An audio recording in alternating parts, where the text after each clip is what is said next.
సంవత్సరాల్లో స్వామి ధ్యానం ఎన్నడూ భంగం కాలేదు. అలాంటిది ఇంత అకస్మాత్తుగా ఏం జరిగింది? స్వామి మహారాజా, మహారాజా కొంచెం నెమ్మదించండి.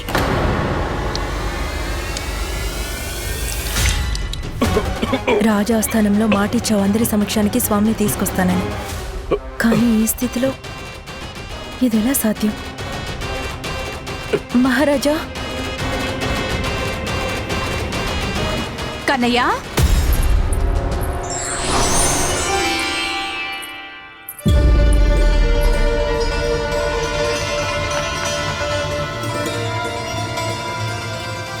కన్నయ్య,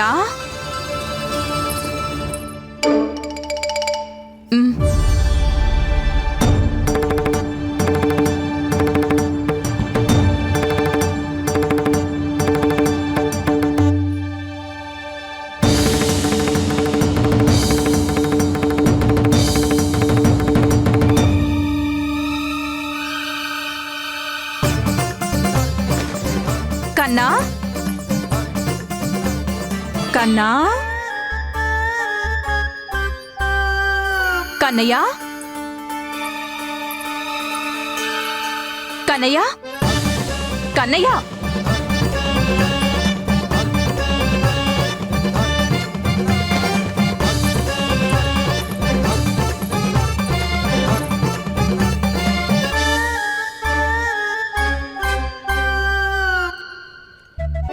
కన్నయ్య,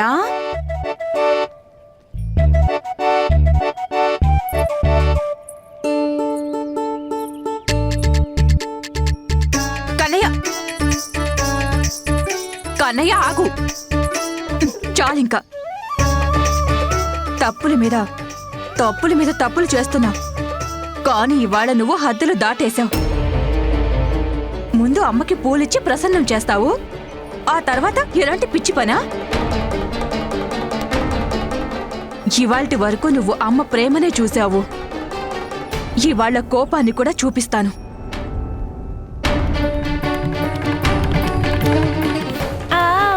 ముందు లోపలికి పద, పద.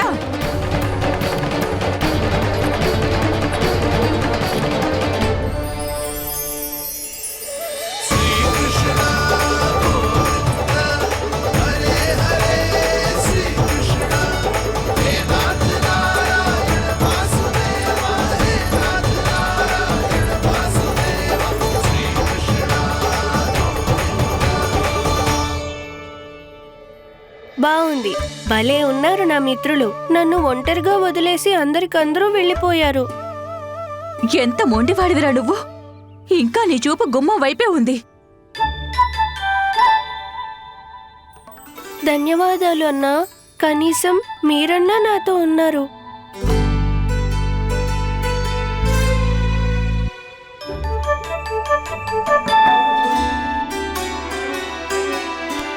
నీ కాళ్ళకి రెక్కలొచ్చేసాయి కదా. మాట్లాడకుండా కూర్చుని జాగ్రత్తగా నేను చెప్పేది విను.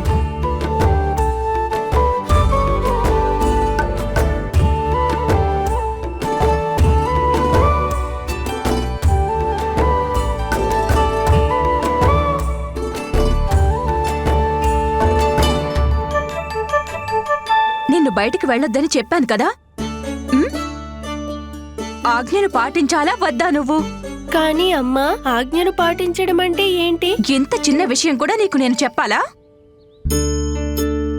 కన్నా, ఆజ్ఞ అంటే అర్థం పెద్దవాళ్ళు చెప్పింది వినటం, అలాగే పాటించడం అంటే చెయ్యటం. కానీ ఈ విషయం వీడికి అర్థం కాదు కదా అక్కయ్యా. ఎంతసేపు అల్లరి చేయడమే వీడి ఆలోచన. కానీ అమ్మా. నోర్మయ్, మాట్లాడుకో కన్నయ్య. ఏం మాట్లాడొద్దు, ఇక్కడే కూర్చో మాట్లాడకుండా. ఇటు చూడు, నీ పరిస్థితి చూడు. నీ చేతులు మట్టుంది, దాన్ని తింటున్నావు అక్కడ. అందరూ ఏమంటారు? యశోద తన కుమారుడికి భోజనం పెట్టడం లేదు అని.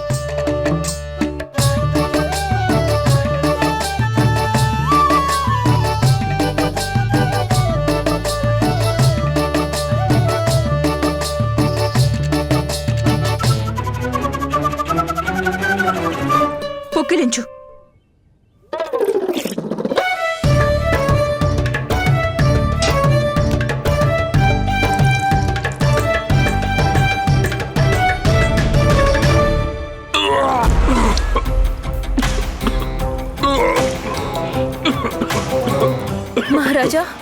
మహారాజా ఏమైంది మీకు? సంభాళించుకోండి. మీకేమైంది మహారాజా? ఇది ఈ మట్టి మీ నోట్లోకి ఎలా వచ్చింది? మట్టి ఏమైనా తినే వస్తువా? ఆ నేను వెళ్ళొద్దన్నా బయటకు వెళ్ళావు. నేను పట్టుకోవడానికి వస్తే పారిపోతున్నావు. ఇప్పటికైనా ఏదైనా మాట్లాడతావా? ఇలాగే నోరు మూసుకుని ఉంటావా?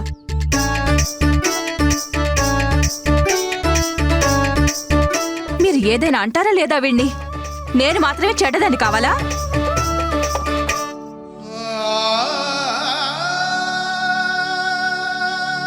అసలు మీకు వినిపిస్తోందా లేదా?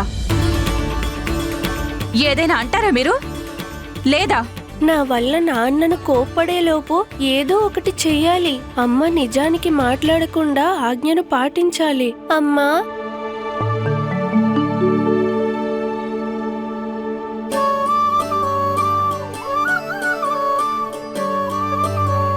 అమ్మ నిజానికి మాట్లాడకుండా ఆజ్ఞను పాటించాలి.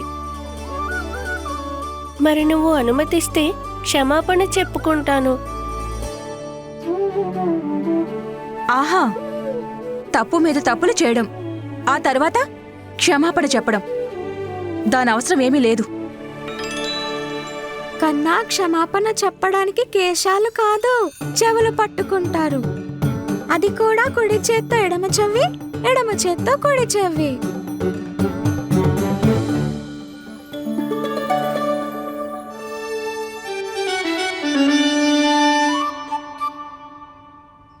ఇవాళ నువ్వు ఏమైనా చేయి కన్నయ్య, కానీ నా కోపం శాంతించదు. లేకపోతే ఏంటి?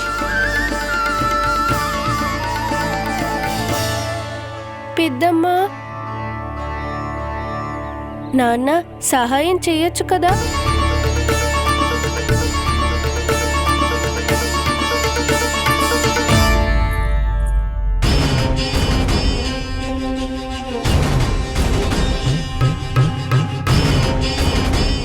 మహారాజా, ఆ స్థానంలో మీరు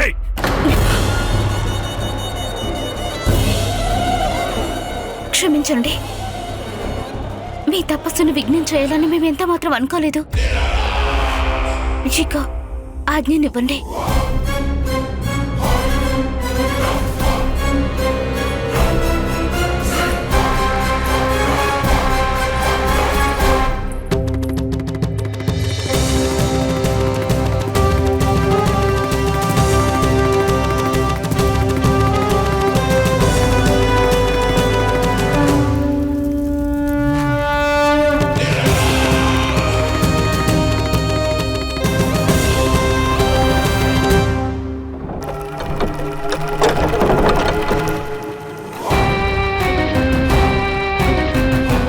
మహారాజు పరిస్థితి ఆయన ఎవరిని కలిసేలా లేదు. అలాగని వారు కూడా ఎవరిని కలవాలని అనుకోవట్లేదు. ఇప్పుడు మనం ఏం చేయాలి?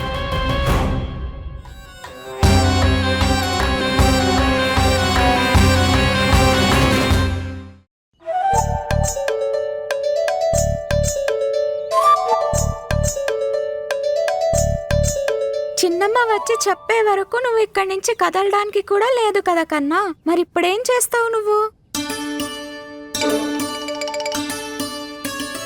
ఏం చేస్తున్నావు నువ్వు? నాకేం అర్థం కావట్లేదు. సరిగ్గా చెప్పు. ఓహో అన్నా, ఇది కూడా అర్థం కాదా మీకు? అమ్మ మాట్లాడకుండా కూర్చోమని ఆజ్ఞ ఇచ్చింది కదా, ఆజ్ఞనే పాటిస్తున్నాను. ఎలా చెప్పును? చెయ్యి, సరిగ్గా చెయ్యి. కానీ నాకేం సంకేతాలను ఇస్తున్నావు? ఆ సంగతి చెప్పు. ఒకసారి చూసి చెప్పవా లోపల ఏం జరుగుతుందో? వద్దొద్దు కృష్ణ, నువ్వు నన్ను కూడా ఇరికించేస్తావు. నువ్వు నాకు అన్నయ్యవి కదా, నా మంచి అన్నయ్యవి కదా, నా ప్రియమైన అన్నవు కదా. నువ్వు నాకు సహాయం చేయకపోతే ఇంకెవరు చేస్తారు? సరే సరే, అలాగే కానీ గుర్తుంచుకో, ఒకవేళ నేను ఇరుక్కుంటే నువ్వు కూడా నాకు సహాయం చేయాలి.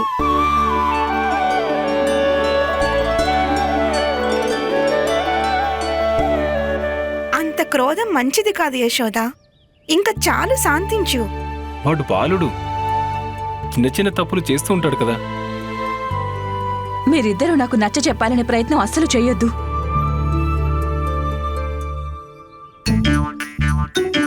చిన్నమ్మకి నచ్చజెప్పడానికి ప్రయత్నం చేస్తున్నారు.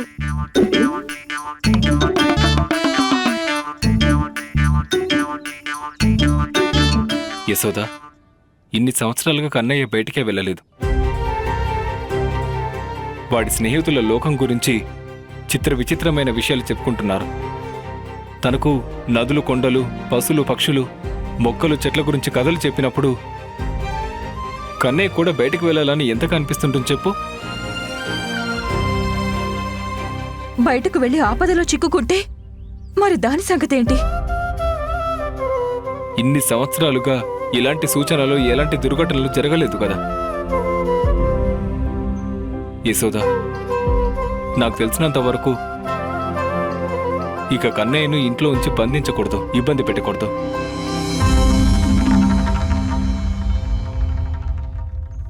నిన్ను బయటికి పంపించాలన్న విషయం గురించి మాట్లాడుతున్నారు.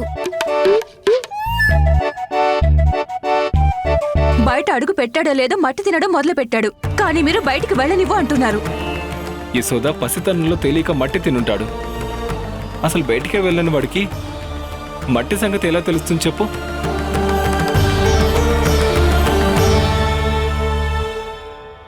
యశోద, తల్లి మమకారం, మనసు, ఆందోళన అర్థం చేసుకోగలను. నేను కూడా బలరాముడిని ఎంతకాలం ఇంట్లోనే బంధించి ఉంచాను. అప్పుడు నువ్వే కదా నాకు నచ్చ చెప్పింది. అదే విషయం నువ్వు కూడా అర్థం చేసుకోవాలి.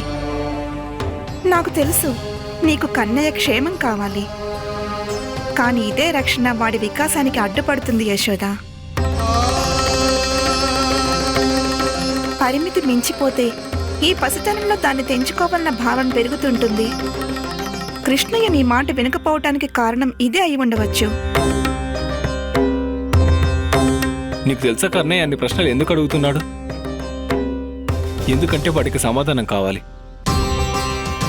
దానికోసం తను స్వయంగా బయటికెళ్ళి ఈ లోకం గురించి స్వయంగా తెలుసుకోవడం చాలా చాలా అవసరం. యశోద ప్రతి విషయం అర్థం చెప్పటం వల్ల అర్థం చేసుకోలేడు. స్వయంగా అనుభవం పొందాల్సి ఉంటుంది. అప్పుడే సంతానం పూర్తి వికాసాన్ని పొందగలుగుతారు.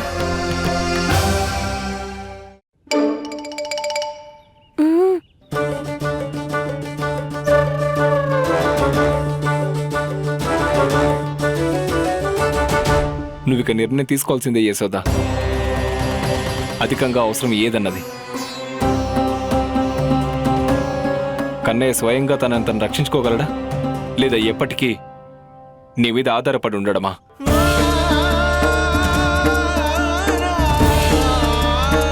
వాడి వికాసం మిగతా పిల్లల్లాగా జరగాలి కదా, లేదా ఎప్పటికీ ఇదే ఇంట్లో ఉండిపోతాడా నీ కొంగుచాటు బిడ్డలాగా?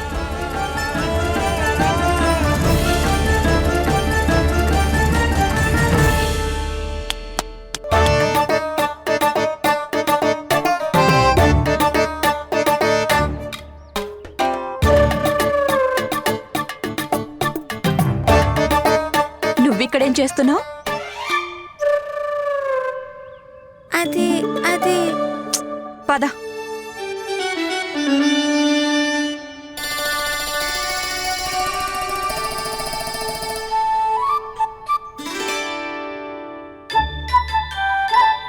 బయటికి వెళ్ళాలని బాగా అనిపిస్తోంది కదా, చెప్పు. లేదే. మీ నాన్నకి పెద్దమ్మకు అనిపిస్తోంది. నేను నిన్ను బయటకు వెళ్ళనివ్వాలని అంటున్నారు. కానీ నేను చాలా సందిగ్ధంలో ఉన్నాను కన్నా. అందుకే నేనొక నిర్ణయం తీసుకున్నాను.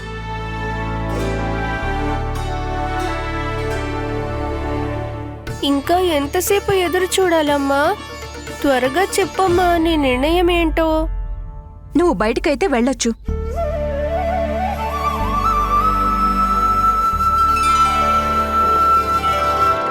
కానీ ఒక మాట ఇవ్వాల్సి ఉంటుంది.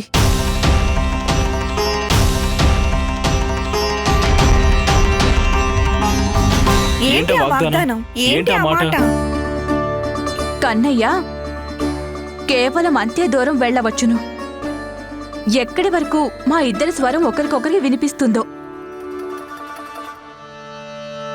కానీ యశోద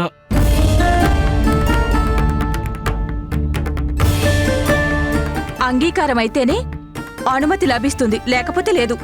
కానీ అమ్మ నాకెలా తెలుస్తుంది నీ స్వరం ఎక్కడి దాకా వినిపిస్తుందని?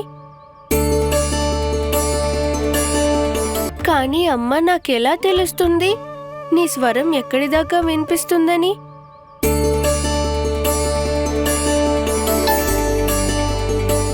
చూడండి, ఒకసారి మీరు బయటికి వెళ్ళి చూపించండి. కన్నయ్యకు సరిగ్గా దూరం అర్థమవుతుంది. వెళ్ళండి.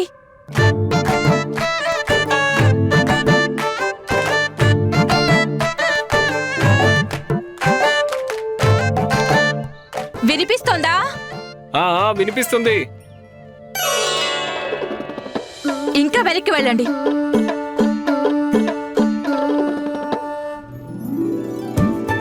ఇంకా వెళ్ళండి.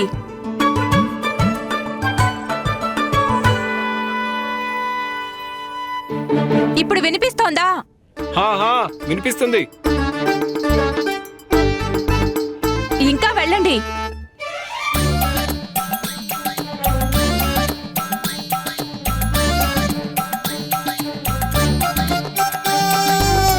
ఇప్పుడు వినిపిస్తోందా?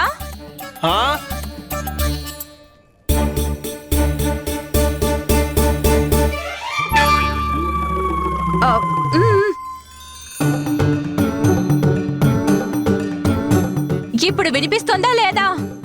వినిపిస్తుంది. చూసుకో కన్నయ్య, అక్కడి వరకే.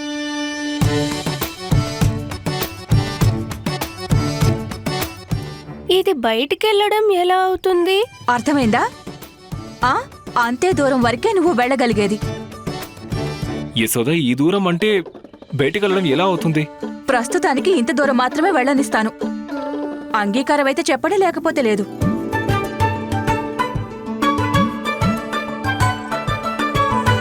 అంగీకారమే. మీరిద్దరూ అంగీకరించడం వల్ల ఏమీ జరగదు. ఎవరికి అనుమతి కావాలో తాను అంగీకరించాలి. అమ్మ మళ్ళీ మనస్సు మార్చుకునే లోపు చెప్పు. అంగీకారమే అమ్మా, నాకు అంగీకారమే. నేనైతే అనుకున్నాను నీకు అనుమతి దొరకగానే బయటికి పరిగెడతావని. కానీ నువ్విక్కడే కూర్చునున్నా. అమ్మా, నువ్వే కదా ఇక్కడ కూర్చోమని చెప్పావు. నేను ఆజ్ఞాపాలన చేస్తున్నాను. చాలా ఆజ్ఞాకారివైపోతున్నావు. రా అమ్మ దగ్గరికి.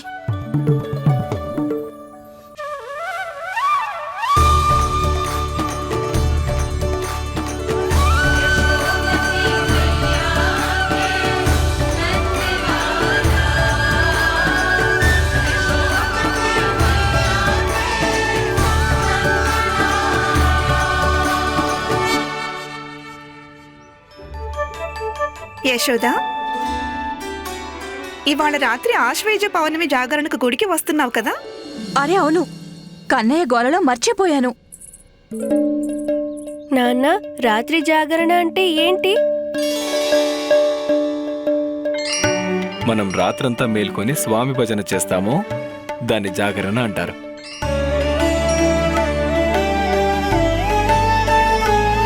మరైతే నేను రాత్రంతా మేలుకొని జాగరణ చేస్తాను. అమ్మా, నేను గుడికి వెళ్ళొచ్చా? లేదు, అస్సలు కుదరదు. మంచి ఆరోగ్యానికి మంచి నిద్ర చాలా అవసరం. యశోదా, ఒప్పుకో. నువ్వేగా అన్నది, నీ స్వరం వినిపించినంత దూరం తను వెళ్ళవచ్చన్న నువ్వే కదా అన్నది. కన్నయ్య మన కళ్ళకు దగ్గరగా ఉంటాడు. నీ కళ్ళకు దగ్గరగా, నీ స్వరం వినిపించినంత దూరంలోనే. ఎల్లప్పుడూ ఇలాగే పట్టుబట్టి ఇద్దరు మీరు అనుకున్నది చేసేస్తారు. తండ్రి కొడుకులిద్దరు. అమ్మ ఒప్పేసుకున్నట్టే ఉంది. ఇంకా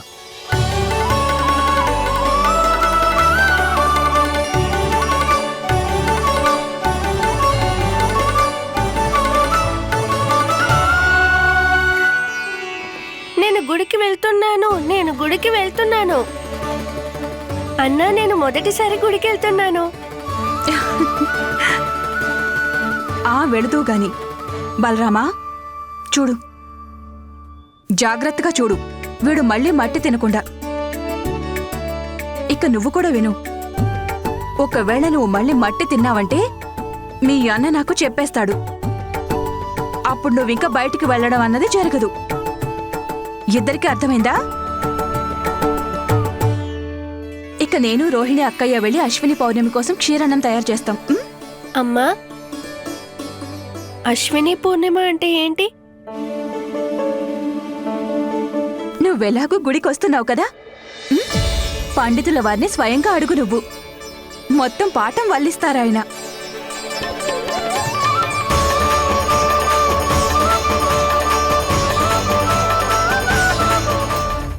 నువ్వు మర్చిపోయినట్టున్నావు, పౌర్ణమి ఇవాళే.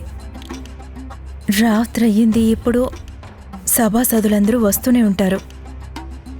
వీళ్ళందరూ వాళ్ళ మహారాజుని కలవాలనుకుంటున్నారు కదా, మరి ఇవాళ వీరిని మహారాజు తప్పకుండా కలుస్తారు. చూడండి,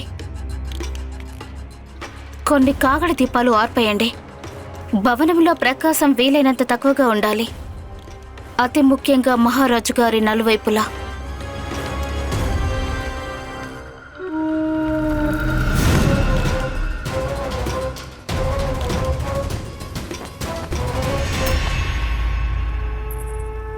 శ్రీమన్నారాయణుడికి జై.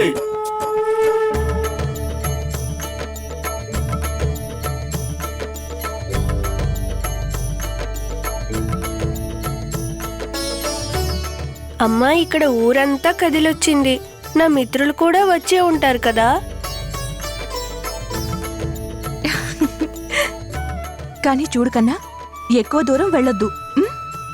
అలాగే అమ్మా, నేను అంతే దూరం వెళ్తాను. నా చెవులు నీ స్వరం వినేంత వరకు, కళ్ళు నన్ను చూడగలిగే వరకు. నాకు తెలుసమ్మా. సరే వెళ్ళు. కన్నయ్య!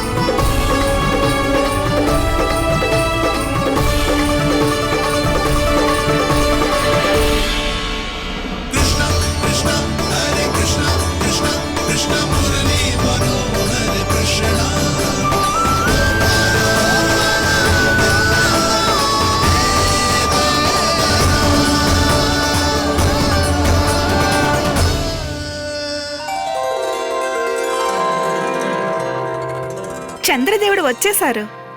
పదండి, వారికి క్షీరాన్నం నివేదన చేద్దాం. పదండి.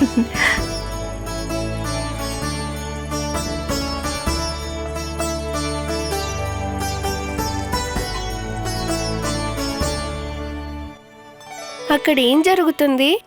ప్రసాదాన్ని చంద్రుడి వెలుగుకి పెడుతున్నారు.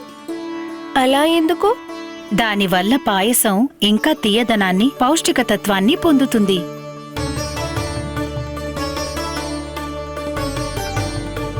చంద్రదేవుడి రుచి తీయగా ఉంటుందా? అంతేకాదు, బెల్లం కంటే అధికంగా తీయదనం. అందుకేనా రాత్రిపూట పక్షులు ఎగురుతూ చంద్రదేవుని దాకా వెళ్ళిపోతాయి, ఆయన తీయదనాన్ని రుచి చూడ్డానికి. నేను మా కిటికీలోంచి చూశాను. కన్నయ్య చెబితే అది నిజమై ఉంటుందిలే.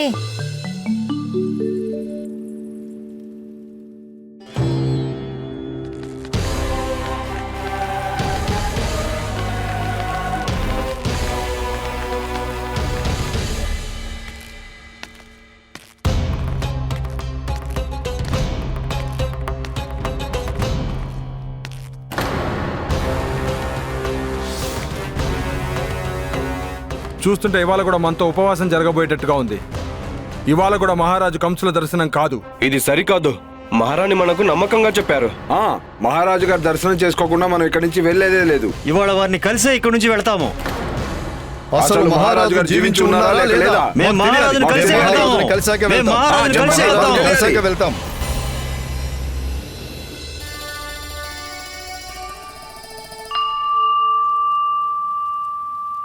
అన్నా మీకు తెలుసా చంద్రదేవులు క్షీరాన్నం ఇంకా తీయగా ఎలా చేస్తారో? మీరిద్దరూ నాకంటే పెద్దవాళ్ళు, మీకు తెలుసా? నాకు తెలిసిందేంటంటే ఈ క్షీరన్నాన్ని తినడానికి ఇచ్చినప్పుడు మాత్రం చాలా రుచిగా తీయగా ఉంటుంది. ఇక తప్పదు, నేనే వెళ్ళి ఈ విషయం తెలుసుకోవాలి. తెలుసుకోవాల్సిన సమయం వచ్చేసినట్లుంది. చంద్రదేవులు ఈ క్షీరాన్నాన్ని తీయగా ఎలా చేస్తారో. కన్నయ్య, అక్కడికి వెళ్ళొద్దు.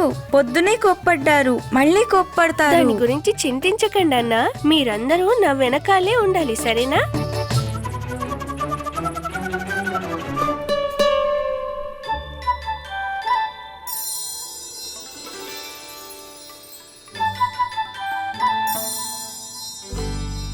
ఇవాళ మనమందరం చంద్రదేవుని రహస్యం తెలుసుకొని తీరాల్సిందే. ఏం మిత్రులారా? సరే అయితే నేనొక్కడే వెళ్ళి తెలుసుకుంటాను.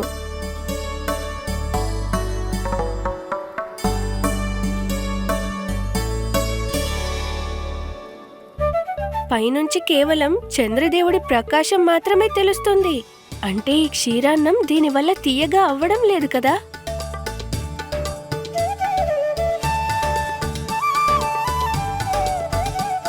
కన్నయ్య, ఏం చేస్తున్నావు? చూస్తున్నాను చంద్రదేవుని రుచి తీయగా ఉందా అని. కానీ ఇందులో ఎలాంటి రుచి లేనే లేదు.